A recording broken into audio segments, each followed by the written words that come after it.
Bom dia, boa tarde, boa noite, boa madrugada, aonde você estiver, esteja bem, seja feliz e Fé. bem-vindos ao nosso programa. Ai, esse daqui vai ser complicado, hein? Eu já vou. Geralmente a gente gosta de fazer piadinhas, né? No começo, Para pra tranquilizar, tranquilizar, mas a gente vai botar mais as piadinhas no meio. Mas assim, esse aqui vai ser complicado. Esse aqui vai ser complicado. se é a sua primeira vez por aqui, este é um programa que fala sobre quadrinhos. Nós temos a missão Missão. de falarmos de quadrinhos, lembrando que o nosso objetivo não é dar spoilers, falar sobre o fim da história, quem vive, quem morre, quem faz isso ou faz aquilo, Quem casou com quem? quem casou com quem. Nosso objetivo é só fazer uma introdução e, se você quiser e achar legal, corre atrás, vai atrás da leitura. Nesse caso de hoje, nós temos 3 indicações que você pode fazer. Uma livro, uma filme e uma quadrinho. Exatamente. Então, A do filme eu não vou ter opinião, aí eu deixo com você, porque eu não vi. Você beleza. viu. Eu ouvi. Cara, muitas vezes. Então vamos lá. Primeiro lugar, hoje vamos direto ao ponto. E aí no meio a gente. Aí a gente faz as loucuras. Em 1905, o senhor Henry Sienkiewicz, eu acho que o nome do cara é Eu isso, acho que é isso, me pareceu um nome bem fácil que é pra um gente de ler. polonês, É. escreveu uma obra sobre o Império Romano, chamado Quo Vadis. Se você for, assim como eu, um fã dos filmes da Globo, quando ela passava de madrugada, lá dos anos 80, você já viu esse filme. Cara, anos 80 e 90, a Globo passava isso daqui a rodo. De madrugada. Essa talvez seja a parte boa de hoje, não só necessariamente do streaming, mas de ter muitos estúdios, vamos dizer assim, de que a gente tem mais variedades, né? Pois é. E eu não vou nem entrar na questão do streaming, que aí é loucura. Pois é, então como antes não tinha, então a Globo passava e repassava e tripassava alguns filmes. Se você for pegar até ali nos anos 2000, sessão da tarde, como tinha todo dia, com exceção de final de semana, né? Passava, reprisava muitos filmes. Pois é, então eu vi Quo Vadis quando criança, depois como adolescente, depois como adulto. Tem algumas cenas do filme, na verdade uma cena em especial, que não tem na obra, não tem no quadrinho, mas tinha no filme. Para mim foi impactante, isso perdura comigo até hoje. E aí lá pelo final do programa eu vou dizer o porquê. Né? Mas essa cena tem, não vou dizer correlação, porque obviamente é da mesma história, mas tem citações dentro do quadrinho? Não. Não? Tem uma citação, no quadrinho tem uma citação Dessa cena. dessa cena, mas ela não aparece. Sim, Né? percebi. Aí eu teria que ler o livro, às vezes eu nunca li o livro. Só que, pelo que eu pesquisei na Amazon, por R$34, ó, não é propaganda, mas poderia ser. Ou qualquer marketplace, ou melhor, né, de vez falar, você pode falar assim, marketplace, De qualquer né? marketplace você pode encontrar Então você o pode livro. encontrar o livro. Hoje em dia, com os marketplaces, você consegue achar os livros nos preços legais, né? Então, Sim, assim, sim. Fora que ele não tem, fora que também tem digital, né? eu vi uma moça, eu fui pegar busão esses dias, ela tava com Kindle. Eu falei, inveja. Inveja. Inveja. Minha amiga passa, Maria Gabriele, ela tem um Kindle e, cara, apesar que ela gosta ainda do livro físico, Uhum. mas ela também tinha. A parte boa, ainda mais pra gente que é quadrinho, é porque, cara, eu vou falar de uma, na época que eu fazia, meu Deus do céu, agora eu posso falar da época que eu fazia faculdade. Algumas pessoas, eu ainda tava no ensino médio, algumas pessoas. Hoje eu posso falar que eu já fiz faculdade, pós-graduação, meu Deus do céu. Mas algumas vezes, quando eu tinha o hábito de ler indo e voltando nos ônibus, porque aqui no Centro Federal é tudo muito longo, e aí é longo as viagens, e aí eu lia muito quadrinho, muito, pra não falar todas as viagens eu lia. E cara, muitas vezes, como eu falava, pô, isso daqui me parece que eu vou ler rapidinho. Aí, então eu botava 3, 4 quadrinhos, a mochila era mais pesada que qualquer outros itens que eu tinha. Quer dizer, os quadrinhos eram mais pesados que qualquer outros itens. E aí hoje em dia com o Kindle, cara, você pode ter o universo, assim, obviamente, né, tem a memória da capacidade, mas é tão difícil você baixar Pois é. e de novo, né, é tão difícil, que aí hoje em dia com o Kindle, com essas coisas digitais, você consegue carregar o mundo ali dentro. Sim.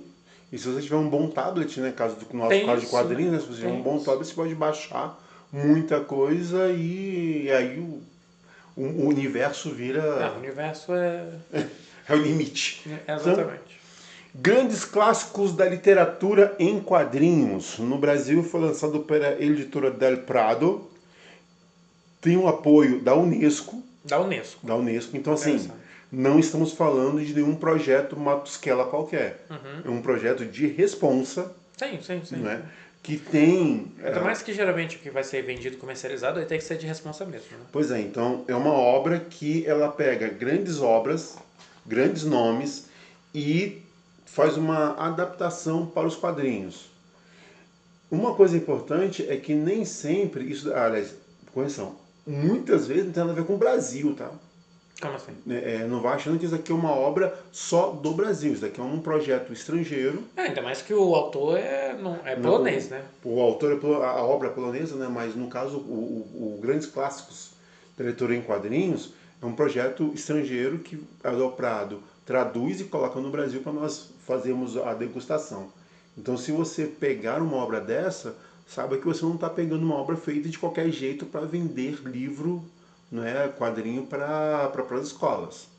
Então, o objetivo é pegar uma obra para que as pessoas tenham acesso e conheça pelo menos um ponto inicial da obra. Depois ela vai Eu acho que ir atrás. como a história ela tem começo, meio e fim, eu não duvido de que a história que eles adaptaram é extremamente de como é o filme, então, desculpa, Como de é o como é o livro. livro.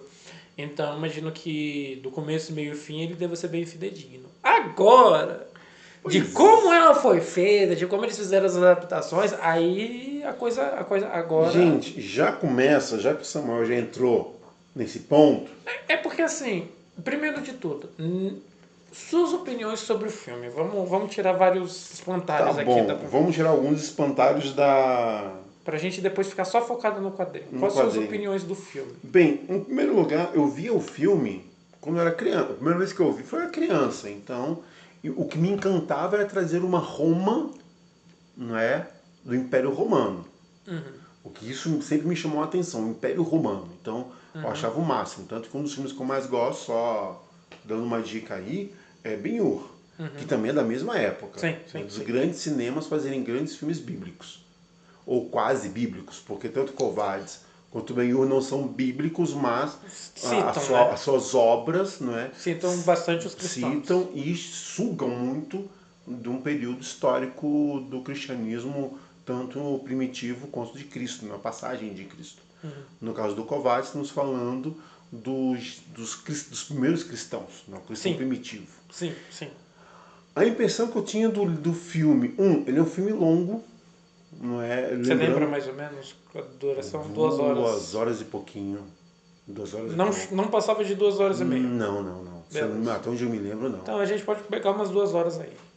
Tranquilo. Ok. E por ser um filme dos anos 60, ele vai ter muito diálogo. É. Que era comum na época, o festival de diálogos ele perpassa facilmente. Ação, às vezes. E quando tinha ações, eram ações muito pontuais. Então não é aquele filme para você ver e ficar preso em ações. Na correria e sobe e desce. E outra coisa que também me chamava muita atenção é o fator religioso. Ok. Ele, Ainda mais nesse período, né? pois é, então ele foca bastante no ponto religioso. Então quem for ver a obra, saiba que você está vendo uma obra cristã. Ou de que pelo menos tem uma temática, né? Porque Tem uma temática...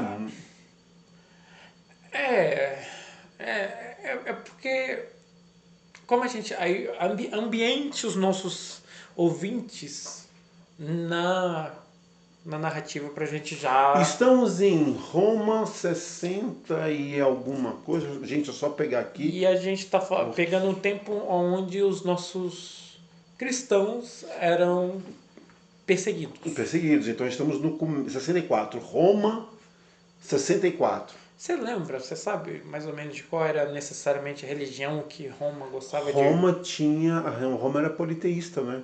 Sim, mas... Lembrando que Roma tinha roubado, Roma saía roubando todas as ideias religiosas e muito tudo bem que alguns religiosos agora e historiadores da religião Então, pois é. vão querer me comer meu fígado, mas o que Roma fez? Ela saía, ela olhava às vezes um grupo religioso e pegava alguns itens dali que ela achava interessante. Então, por exemplo, se você for ver a história dos deuses romanos, elas são muito um pouco parecida com a história dos deuses gregos. Sim, sim. Mudando alguns nomes, mas muitas das coisas são muito próximas. Então, é muito comum você ver essa temática mais próxima de um e do outro.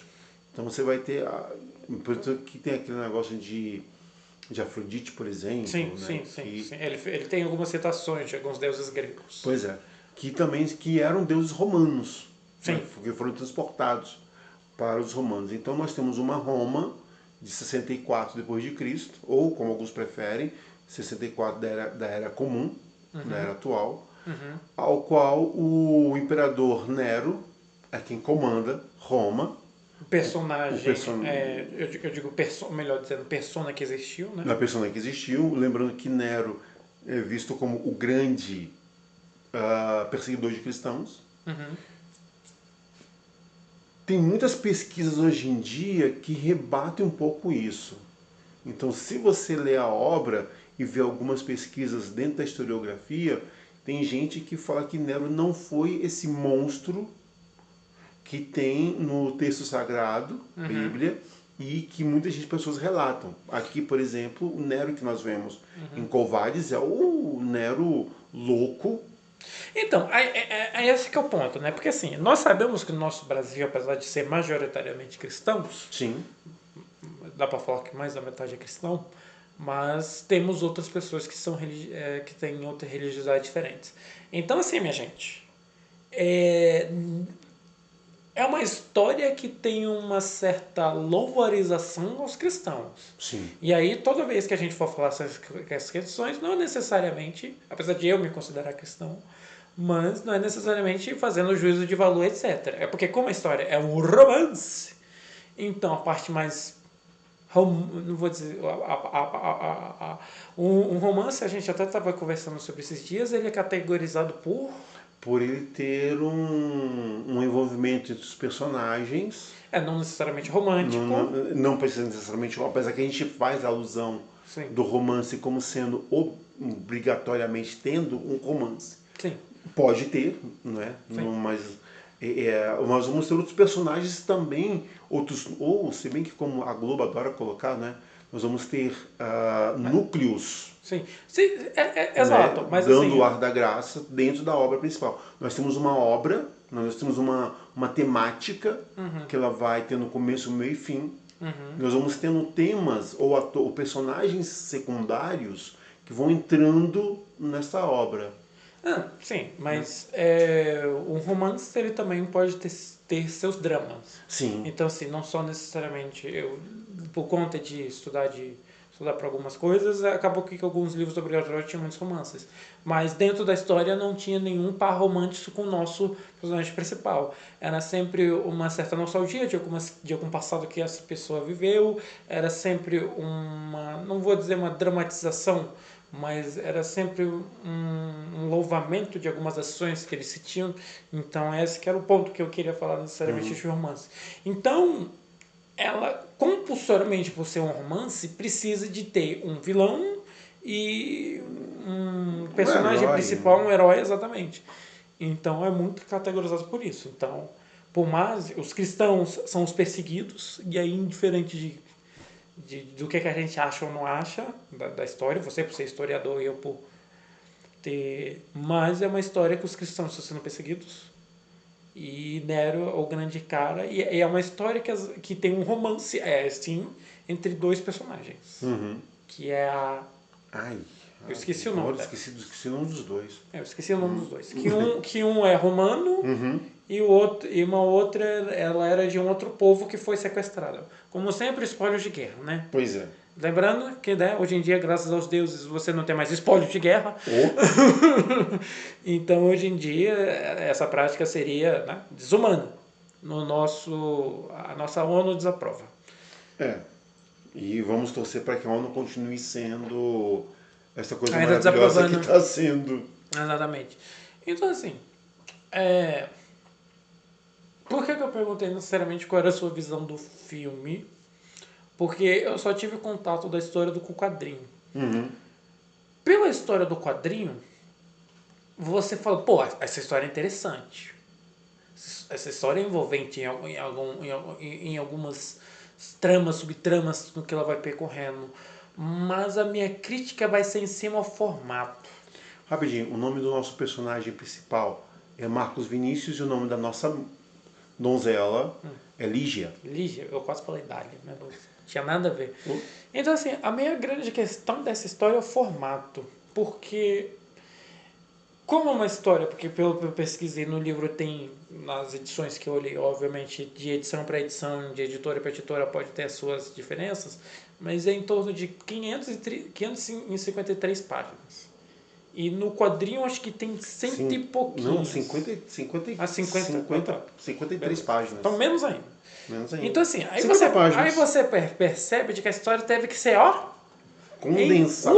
condensado ao extremo. Então eu senti falta de profundidade em algumas coisas, por ser uma história antiga. Então eu acho que a galera teve, e eu entendo, a galera que fez essa edição em quadrinhos, quiseram trazer termologias, porque como é uma história que não é necessariamente em português, então eu não vou necessariamente falar do português arcaico. Então eu vou falar de uma termologia mais rabuscada, de uma termologia mais culta, mais lírica. Então eles têm esses cuidados que pro quadrinho algumas vezes é muito complicado. Então, por ter se tornado pelo livro ter se tornado filme e ter tido várias outras adaptações, e uma delas do quadrinho, eu tenho a total certeza que o livro deve ter sido um best-seller da vida, deve ter vendido horror, deve ser com certeza cultuada entre a galera. O autor ganhou o prêmio Nobel da literatura. Então o autor, a gente percebe de que a história, provavelmente no livro, com toda certeza, ela é muito bem escrita. No quadrinho a adaptação não ficou legal. No filme, aí eu tô pegando pro filme, eu senti, aí eu não posso dizer até que ponto tem modificações, mas no filme você sente isso tranquilamente, que a história foi sendo contada na paz. Assim, aqui tem muitos momentos abruptos. Parece que eles querem narrar os acontecimentos, obviamente começo, meio e fim, e terminar eles com uma certa velocidade, porque você já tem que ir passando, porque a história é longa. Então, eu imagino que só pelo fato de você ter mencionado que houveram cortes, então dentro do próprio filme, que você já faz cortes, porque não dá para adaptar um livro inteiro dentro de um filme, no quadrinho a sensação é pior ainda. A sensação. Porque talvez uma pessoa que só pegue o quadrinho em específico possa ficar meio que estranha, pode não ter uma das melhores sensações. Agora, quando você tem esse background, você começa a reparar algumas questões. Uma das coisas de por que aconteceu. Sim, uma das coisas mais importantes que a gente estava até comentando, de vez em quando a gente comenta sobre algumas obras que nós vemos, e o mais legal é quando você percebe o crescimento e a mudança de um personagem. De quando ele quando ele sai de um ponto para outro da sua narrativa. Porque ainda mais que pois é um romance, nós temos um herói, né? E aqui a mudança de um personagem no filme é sentível, que é um pouco abrupto às vezes. Mas assim, é tranquilo. Né? No quadrinho é gritante, assim. Hoje o cara diz: eu odeio o cristão. Eu odeio os cristãos. De repente tá. Ok, eu tô começando a gostar de vocês. Chega no final, eu amo todos os cristãos. Dá pra sentir essa profundidade. Não sente a evolução do personagem. Sente a evolução do personagem. Não sente a evolução do personagem. E isso fica corrido pra caramba. No quadrinho acho que... Aí vem aquela questão que uma vez a gente estava dizendo, e para ouvintes passados, uma das histórias do quadrinho que eu mais amo na vida é a trilogia X, né? Mas Paraíso X em específico. Que Paraíso X ele quebra um pouco o paradigma do quadrinho. Ele tem muitos textos, no começo de cada capítulo você já tem páginas, literalmente, então você não tem nada de desenho, você só tem literalmente textos. E então, pra gente, leitor de quadrinhos, a gente tem, não é a maioria, né? Mas alguns já tem um certo já pegaram quadrinhos que estão mais densos, que precisam de mais leitura. Então, para mim, eles quiseram fazer uma adaptação, tentando trazer coisas do livro, mas ao mesmo tempo não era uma linguagem que casa muito bem com o quadrinho, uma linguagem muito literária. Não sei se no quadrinho é o melhor lugar, porque eu tô vendo, então assim, é opinião. Ou posso só achar estranheza por não ter. Mas ao mesmo tempo, como a gente já leu histórias que precisavam de muitos textos para você estar muito, que é narrativa de roteirista, eu sinto que eles poderiam ter abusado. Uhum. Cara, faz uma coisa longa, 200 páginas, abusa. É. Você pode, obviamente, precisar fazer alguns cortes, talvez, de repente, não sei. Mas abusa, não tem problema. Porque 50 e poucas páginas. A não ser que seja a não ser que a linha editorial fale. Olha, tem que não ter pode esse, ter, tem que ter exatamente. essa quantidade de páginas e E pronto. não pode passar. Aí, assim, sinceramente, quando você pega uma obra como Covardes, qualquer história literária é muito difícil. em que, assim, aí como estamos falando de Covardes, eu vou olhar para ela. Né? Exatamente. Mas quando você pega uma história como Covardes, você quer colocar que são 500 páginas em 50, na verdade são 49. Por causa que tem os extras, né? Exatamente. São 49 páginas, cara, vira desespero. Porque você sente falta. Sabe aquele ovo que você fritou mais ou menos e tá meio cru? Essa sensação. Então, você sente a falta. Mas, rápido, não Mas tem. com certeza a história do. Você falou que. Por isso que eu perguntei primeiro a experiência do filme. Sim. Porque com certeza do filme deve ter sido melhor. E do quadrinho, do livro, nem se fala. Tem alguma cena que te marcou? Por incrível. Assim, a nossa pergunta clássica, não é? Sim. Essa pergunta clássica, mas. Eu diria. Nesse caso é complicado, às Nesse vezes. caso é complicado. Mas talvez. Me marcou mesmo foi quando a loucura do Nero. De tacar fogo no. O pior é que tem historiadores que brigam com isso hoje em dia. Por quê? Porque é o seguinte, durante muitos anos, entendo os anos, durante milênios, a ideia foi que Nero tacou fogo em Roma. Uhum. Só que muitas vezes as pessoas não observam. Tem um historiador, cara, que eu não vou me lembrar agora o nome dele, mas ele tem um canal maravilhoso em que ele fala que ele pega o texto sagrado, desmembra o texto sagrado. Uma das coisas que ele fala é que muito possivelmente a besta, não é, o 666, seja uma referência a Nero. Entendi. Porque os cristãos viam Nero como uma figura... A figura personificada da besta, porque ele perseguia, matava e tudo mais. Então ele coloca que é muito provável que a visão que nós temos de Nero não seja tão cruel, não é, ou tão fidedigna quanto realmente ele foi. Porque Nero fez uma coisa incrível, ele foi um dos grandes reformadores de Roma, fazendo mudanças sociais e estruturais que favoreceu muito a população romana.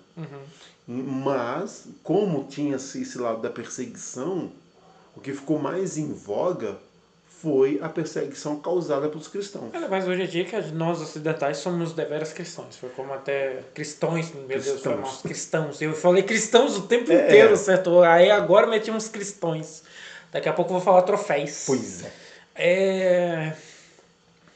Talvez esse seja um dos grandes, porque como a gente, ocidentais, somos bastante cristãos, então qualquer coisa que for, qualquer pessoa que for contra, se for olhar para a história, vai ser vilanizado. Né? Então é muito difícil. Então por isso que eu falei, gente, é complicado.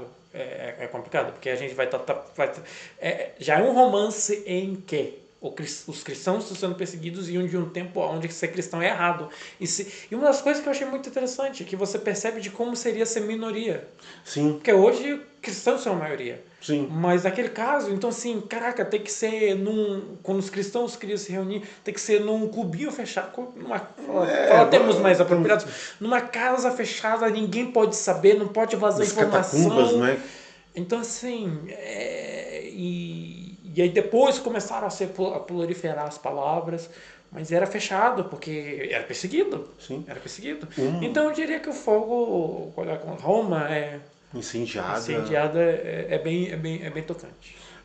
Um dos personagens que sempre me chamou a atenção não são os principais. Mas eu gostava, quando ele aparecia nos filmes, a primeira vez que ele apareceu, me cativou, que é Pedro, o apóstolo. Sim. Para quem não sabe, Pedro foi um dos apóstolos que chegou a Roma. Poucos chegaram a Roma. E ele pregava. Então ele era visto entre os cristãos como uma figura incrível. Sim. E aqui Pedro já está com uma certa boa idade, não é? Já anda com dificuldade, tem um jovem que anda com ele. E aí não tem no quadrinho, mas tem no filme, que essa imagem marcou a minha existência. Sei. Porque quando... Daí que vem o nome Covardes, não é para onde vais, não é para onde vá. E tem uma certa hora em que Pedro fala que ele tem que ir para Roma. Né? Ele sai, né, de Roma, mas alguma coisa diz que ele tem que voltar para lá. Então vem aquele negócio do Covardes. E ele é encontrado pelos soldados romanos. Ele já era perseguido. Não é? Apesar da idade, mas ele já era visto como sendo uma grande figura contra o Império Romano. Sim. E onde que acontece? Em um certo momento, que tem no filme, ele é preso pelos soldados. E a frase que eu tenho, muito pessoalmente veio do livro, mas uma frase que eu tenho comigo, que quando Pedro é pego, ele vai ser crucificado. No meio do nada. Ele vai ser crucificado e ele fala, eu não sou merecedor de morrer como meu Senhor. O que os romanos fazem? Tá bom. Viram ele de cabeça para baixo. Na hora da crucificação. Na hora da crucificação. Então uma das coisas que poucas pessoas sabem é que às vezes eu faço o sinal da cruz invertida. Porque o sinal da cruz invertida pode ter outras interpretações. Então, assim, é complicado. Pois é, então quando eu faço isso, geralmente ninguém pergunta por que eu estou fazendo. Ou qual a intenção. É porque geralmente não... É meio que... herege, né? Também. Tem a vinculação com heresia. Também. Mas é uma coisa que eu tenho de Pedro, que é humildade. Eu acho lindo essa ideia. Eu não sou merecedor de morrer como meu Senhor. Então eles invertem. Meio sádico? Apesar de que a crucificação era totalmente sádica. E, cara, deve ter sido uma morte horrível, né? Horrível, porque o sangue desce. E outra, se a gente já que vira de cabeça para baixo brincando, né? Já sente os nossos órgãos meio que descendo, imagina morrendo. Imagina o sangue, né? Inteiro. Cara, deve ter sido uma morte terrível. Com certeza. Mas ele, no auge da sua fé, mesmo sabendo que poderia sofrer, né, tudo mais. Então é uma cena que não do quadrinho, desculpa, mas que não é do quadrinho, mas tem no filme, que muito me impacta. E eu queria ver muito essa cena no quadrinho. E não tem. Então, assim, é como você falou, parece que condensaram tanto, que perdeu-se um pouco da... perdeu um pouco da essência da obra, né? Ainda sente, mas eu fico, como eu falei, fico com aquele gosto meio amargo, meio né? cru, sabe? Dava pra fazer melhor, minha gente. Fazer melhor. Porque você percebe que tem muitas boas ideias, assim, olhando só pelo quadrinho. Sim. Então e aí você percebe que tem um livro e você fala, brother, o livro deve ter sido um deleite. Deve ser aquela história que você senta e, e bora. Daqui a 2 semanas me chama. Pois é. Porque eu vou deleitar em cima disso aqui. Mas é uma história boa, mas lembrando, é uma história boa não por mérito do quadrinho, e sim pela sua pela sua própria estrutura. Pelo seu passado, vamos dizer assim, de onde veio, do seu original. Mas não por conta do quadrinho. Então, o quadrinho, agora a gente pode falar que a gente mencionou do Strange, nota 1. Nota 1. A ideia é boa, o traço é legal, o traço... Tá bom, nota 3. Mas condensaram demais. Dava pra ser melhor, mas dá pra ser muito melhor. Dá pra ser muito melhor. Quantos quadrinhos a gente já não pegou? O Sandman, por exemplo, não são quantos volumes o Sandman? Cara, são 10 70, anos? não, eu só lembro do físico, né? Das Então, das historinhas. encadernadas, né? Das encadernadas eu não me lembro agora a São quantidade 10 precisa. anos. Mas pelo menos por aí. E, não, assim, Porque são 75 obras. E, Já em revistas, né? e cada volume tem umas 200 páginas. Assim, a gente Sim. tá acostumado. É.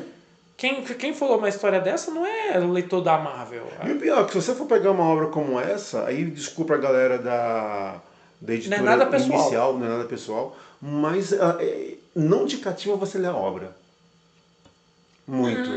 Porque assim, a não ser que você queira ler... Me gerou curiosidade. a não ser que você queira ler pensando, pô, gerou algo. Então, eu acho que pode... Aí não sei, aí a questão pode ser pessoal. Mas me gerou curiosidade. Porque eu acho que é cativa, porque tem muitas coisas boas. Tem coisas boas que você pega aqui, que você fica, pô... Dava pra melhorar isso daqui. E como eu falei, como eu já sabia que tinha um livro, então... Porque, como eu falei, se eu só for analisar a história pela história, eu vou falar, pô, não, horrível. Porque é muito rápido, desenvolvimento muito rápido, em momentos que eles tentam parar para ter uma certa profundidade, em momentos em que não se aparenta ter muita necessidade, porque são mais ações dentro necessariamente de ações cotidianas, não de uma ação que... porque o romance, ele obviamente precisa de de ser algo que o personagem principal esteja dentro de cotidiano. Né? Uhum. Então tem muita coisa que é narrada do dia a dia, da rotina da pessoa. Sim. Então no começo da história, por exemplo, eles davam muita coisa de dia a dia e eu ficava assim, cara, que saco! E aí quando a história pega fogo, aí você se pergunta por que daquele começo. Porque aquele começo, desculpa, naquele começo não tem nada a ver com o que a história depois vai vir pra frente. E aí você, no começo, se parou em questões, deu-se tempo, páginas narrativas para questões que não sei até que pontos foram triviais, e que na hora que a história pega fogo, literalmente... Aquele começo de narrativa... Aquele começo não serve para nada. Ele só te colocou Ele só te ambienta, mas... Ele só te ambienta, mas de ambientação precisa do quê? De 2 páginas? Sim. Então assim, não. Então eu acho que se alguém tem noção de que tem um livro, ou posso ter um filme, possa ir atrás, porque fica aquele... Se a pessoa achou boa, eu não sei, pode ser opinião. Mas me trouxe uma curiosidade de, cara, isso daqui no livro deve ter sido 1000 vezes melhor. Sim, quando eu falei do desgosto, você acaba de ler e... Por ele sim. Por saber que tem um livro, você pode despertar curiosidade. Porque eu ainda acho que no meio do final ele tem coisas muito boas. Sim. Mesmo a história do quadrinho não sabendo escrevê-las tão bem. Ok, então... Eu falei que a gente ia meter o pau. Pois é. Obrigado se você chegou até aqui. Eu vou pegar muita ideia da outra vez, não é? Faça o que você quiser. Se quiser dar like, dislike... Mas se comentar vai ser legal. Agora, se você fizer um comentário... Pode ser comentário até ruim. Só não xingando, por favor. Tá? Decência. Vamos manter a decência. E se você quiser trazer um quadrinho para nós discutirmos, anota aí que a gente dá um jeito. Estamos abertos. Estamos abertos a novas possibilidades e oportunidades. Um abraço a todos. Boa madrugada, bom almoço, boa janta, bom lanche. E fé. Bom som e... Fé. Até mais.